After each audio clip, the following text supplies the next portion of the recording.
cobertura da imprensa, de uma maneira geral, em relação à Lava Jato, ela tem sido num patamar que me parece muito de torcida, né? Assim, acho que o jornalista esqueceu o seu papel de profissional, que deveria ser, antes de tudo, um papel equidistante, né? Assim, do seu posicionamento político, equilibrado, enfim, né? Assim, balanceado em termos de ouvir, né? E dar voz aos diversos setores envolvidos nessa polêmica da Lava Jato, mas a cobertura da imprensa, de uma maneira geral, em relação à Lava Jato, ela tem sido uma cobertura que há um excesso de voz do judiciário que tem enfrentado as denúncias em relação à Lava Jato. Então, é uma cobertura, nesse sentido, uma cobertura extremamente parcial, que me parece não consegue dar conta de toda a problemática envolvida nessas denúncias de corrupção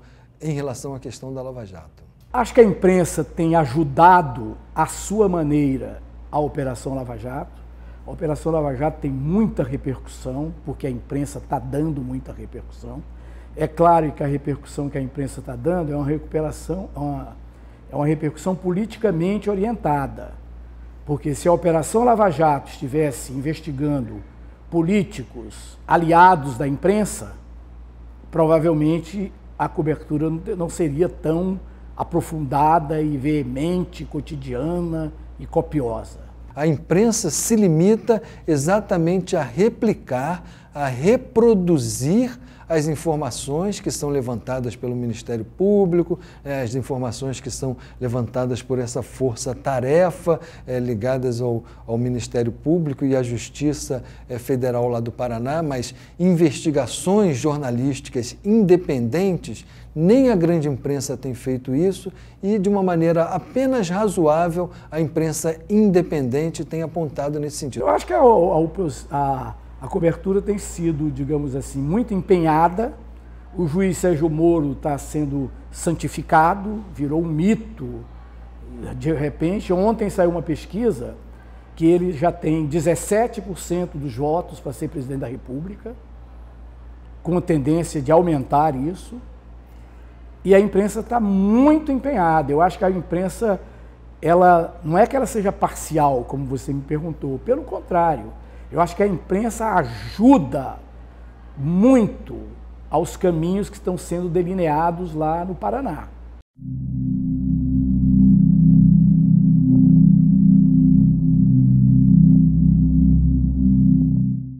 Esse papel é importante, mas ele ainda é insuficiente. O grau de alcance desses blogs independentes, né, dessas mídias independentes que atuam muitas vezes como contraponto a essa cobertura extremamente oficial que a grande imprensa faz, só ouvindo as fontes do judiciário, né, só ouvindo os acusadores, de certa maneira, assim, funciona para um determinado segmento da população que já conhece esses blogs, já conhece essas mídias, né, assim, mas essas mídias, né, elas não falam para um conjunto aberto maior da sociedade. O grande problema é esse, que essas mídias independentes, né, esses blogs independentes, falam para aqueles setores exatamente que são os setores que não fazem essas críticas contundentes ao governo ou essas acusações, né, em relação ao governo. Eu acho que os blogs têm prestado um certo serviço à sociedade, na medida em que eles colocam contrapontos, posições divergentes, leituras diferenciadas dos fatos, né, em relação à grande e tradicional mídia, seja televisão, rádio ou jornal, que, como vocês sabem, pertencem aos mesmos grupos de mídia. São 6 ou 7 famílias que dominam a esmagadora maioria dos meios de comunicação no Brasil. Então, os blogs fazem um contraponto, têm uma certa eficácia. Tem muita gente que não concorda hoje com as linhas editoriais dos jornais, das televisões, dessa imprensa familiar, que procura se refugiar nos blogs, em certos blogs que têm se destacado. Então, eu acho que é um bom contraponto.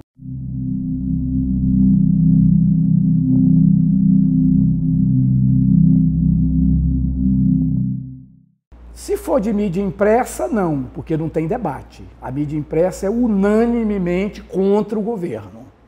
As 3 grandes revistas brasileiras são todas contra o governo. Na televisão também. Só tem debate na internet. É o único lugar onde tem debate. Debate e violento, agressivo, muita idiotice de ambos os lados também, porque tem idiotice de tudo quanto é lado. Não pensa que os blogs que defendem o governo são todos maravilhosos, geniais, não. Tem muita babaquice também.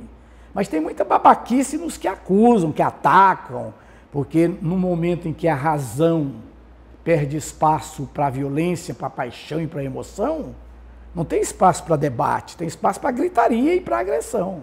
Está gerando uma certa polarização.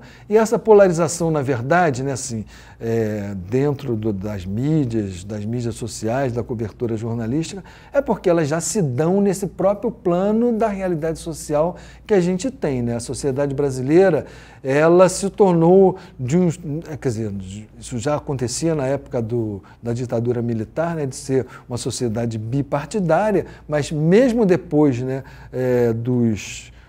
da abertura política, né, e dos processos eleitorais que vem acontecendo nos últimos anos, a partir, né, de 82 para governo do Estado e depois a partir de 89 para presidente, a gente nunca conseguiu no Brasil, de fato, ter uma afirmação de uma terceira via.